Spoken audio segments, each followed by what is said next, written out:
Formula One has never seen this before. Cars are now losing up to 50 kilometers per hour on the straight with the throttle fully down. Not strategy, not driver error. The system is forcing it. And that's already created a situation where one car is accelerating, while the car ahead suddenly slows down, with a speed difference of over 40 kilometers per hour. That is not racing. That is a potential accident waiting to happen. And here's the part that changes everything. The FIA didn't deny it. They called emergency meetings just 3 races into the season. Which means one thing. What we are watching right now is not the future of Formula One. It's a system that is already starting to fail. At first, it didn't look like a disaster. It looked like evolution. A smarter Formula One. More efficient. More relevant to the future. That was the promise. An engine split right down the middle. 50% electric power. 50% combustion. A perfect balance, at least on paper. And that's exactly where the illusion begins. Because on paper, everything works. In reality, it collapses. Here's the detail that changes everything. The electric power nearly tripled. But the battery stayed the same. Same capacity.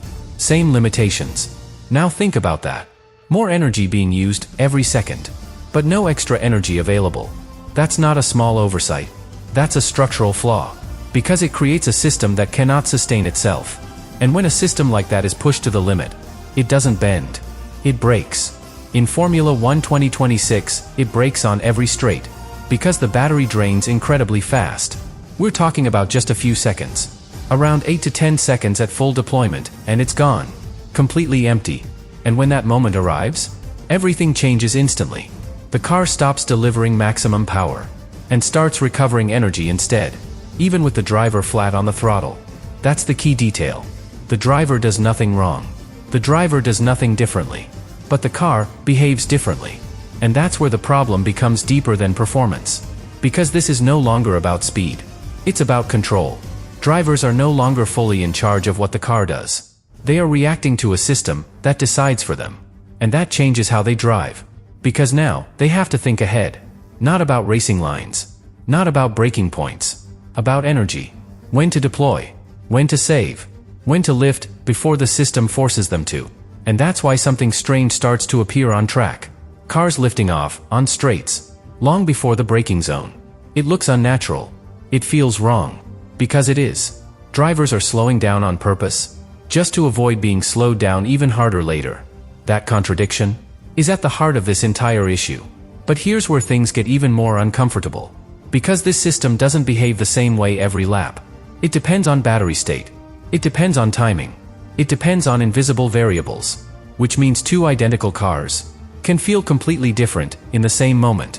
And that's not what Formula One has ever been about. Formula One has always been predictable at the limit. Drivers push because they trust the response. Now, that trust is fading. And when that happens, everything else starts to fall apart. But this is still just the beginning. Because all of this becomes far more dangerous the moment another car is involved. And that's where the real problem starts to reveal itself. Everything changes when another car enters the picture. Because this system is not consistent. It doesn't behave the same for everyone at the same time. One driver exits a corner with a full battery. Another exits with almost nothing left. Same track. Same lap. Completely different performance. At first, it looks normal. Both cars accelerate. Both drivers commit. But then, something happens. One car keeps pulling. The other suddenly stops gaining speed. Not gradually. Abruptly. That's super clipping. And in that exact moment, the gap between them doesn't just grow. It explodes. We're talking about a speed difference that should never exist in Formula One. Over 40 kilometers per hour, in seconds. Now imagine you're the driver behind. You're flat out. Focused on your braking point. Everything feels predictable. Until it isn't. The car in front is suddenly slower than expected. Much slower. And you realize it too late. There's no signal. No warning. No consistent pattern. Just a car, losing speed where it shouldn't. That's not racing. That's reaction. Pure instinct. And this is exactly what nearly turned into a serious incident. Japan. High-speed section. No margin for error. A car ahead enters super clipping.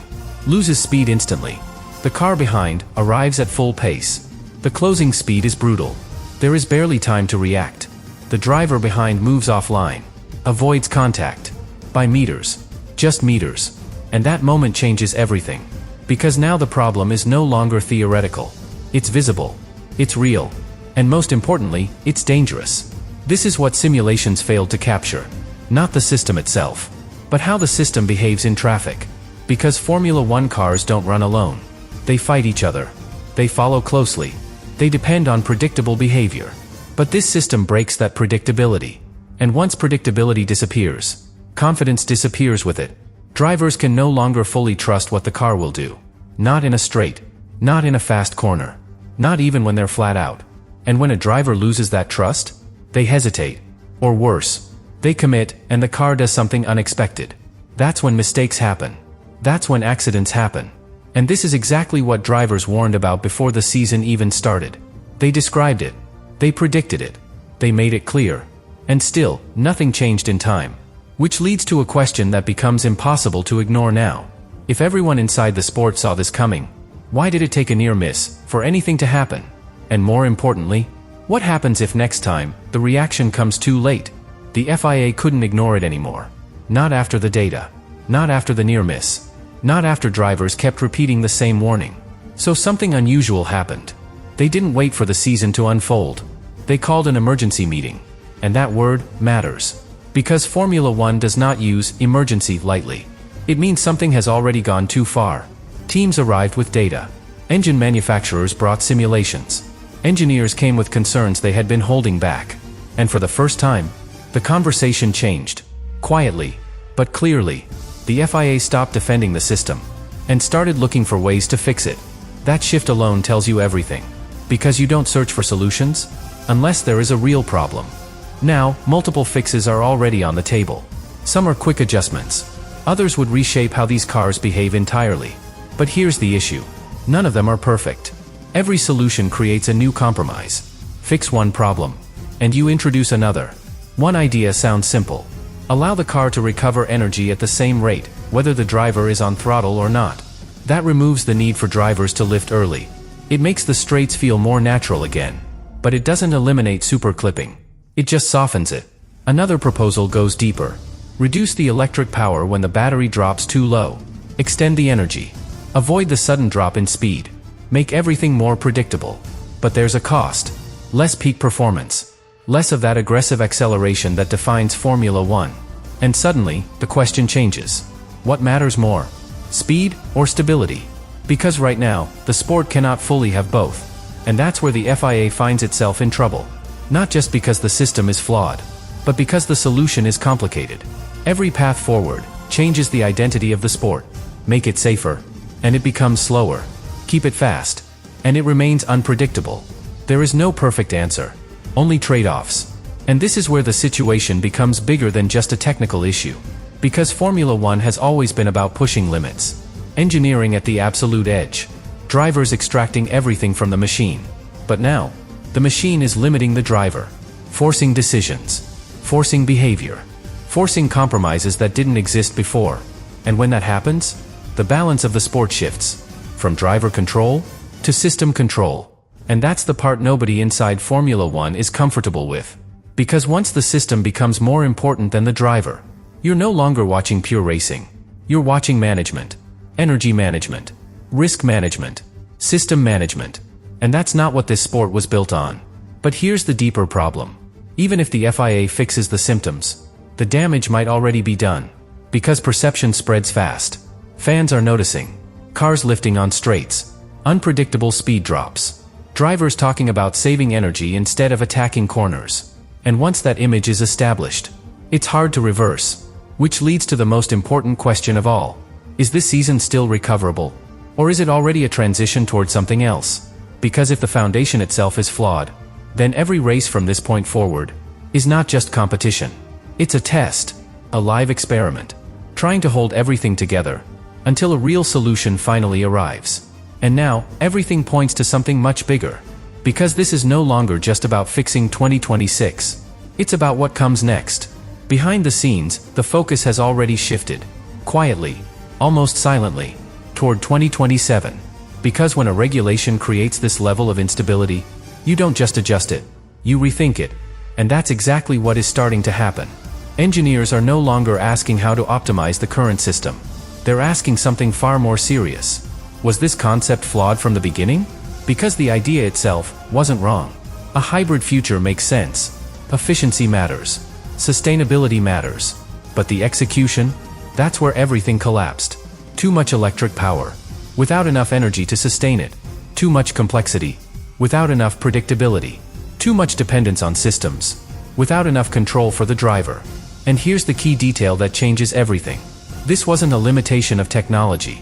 It was a decision. The batteries could have been larger, more capable, better aligned with the power demand. But that would have meant more weight, higher costs, more complications. So a compromise was made. And that compromise is now visible in every single race. Because what we're seeing on track is not the limit of engineering. It's the result of restriction. And that's a dangerous place for Formula One to be. Because this sport has always been about pushing boundaries, not designing around them. But now, the philosophy has shifted. Instead of asking how far can we go, the question has become, how do we control the consequences? And the drivers feel that change more than anyone. They're no longer talking about attacking corners. They're talking about managing energy. They're no longer chasing the limit. They're calculating it. And that changes the entire experience. For them, for the teams, and for the audience. Because Formula One has always been built on one idea. The fastest drivers, in the fastest cars, pushing to the absolute edge. But if that edge is no longer controlled by the driver, then what are we really watching? That's the uncomfortable question growing inside the sport right now. And it's why 2027 has become so important. Because that's the opportunity to reset everything. To rebuild the philosophy. To fix what 2026 exposed. There are already clear lessons. Batteries must match the power demand. Energy delivery must be predictable. Systems must support the driver, not override them. Those are not small adjustments. That's a complete rethink. But here's the reality. None of that will happen immediately. This season will continue. With partial fixes. With compromises. With solutions that reduce the problem, but don't eliminate it. Which means every race from here is part of an ongoing experiment. Every lap generates data. Every incident adds pressure. Every driver comment pushes the FIA closer to change. And all of it builds toward one goal. Make sure this never happens again. But even if the next regulations fix everything, there's still one thing that cannot be ignored. The damage to perception. Because fans are already seeing something they've never seen before. Cars slowing down on straights. Drivers lifting when they should be attacking. Races influenced by invisible systems. And once that image is in people's minds, it's difficult to erase. Formula One depends on belief. The belief that this is the most extreme, most precise form of racing in the world. But when that belief starts to crack, even slightly, the consequences go beyond performance. They affect identity. They affect trust. And that's why this moment matters more than any single race result. Because this is not just a bad regulation. It's a warning. A warning about what happens when complexity overtakes clarity. When systems override instinct. When innovation moves faster than understanding. And now, everything leads to one final question. When Formula One enters its next era, will it correct this path? Or continue down a road where the fastest cars in the world can't even stay flat out on a straight?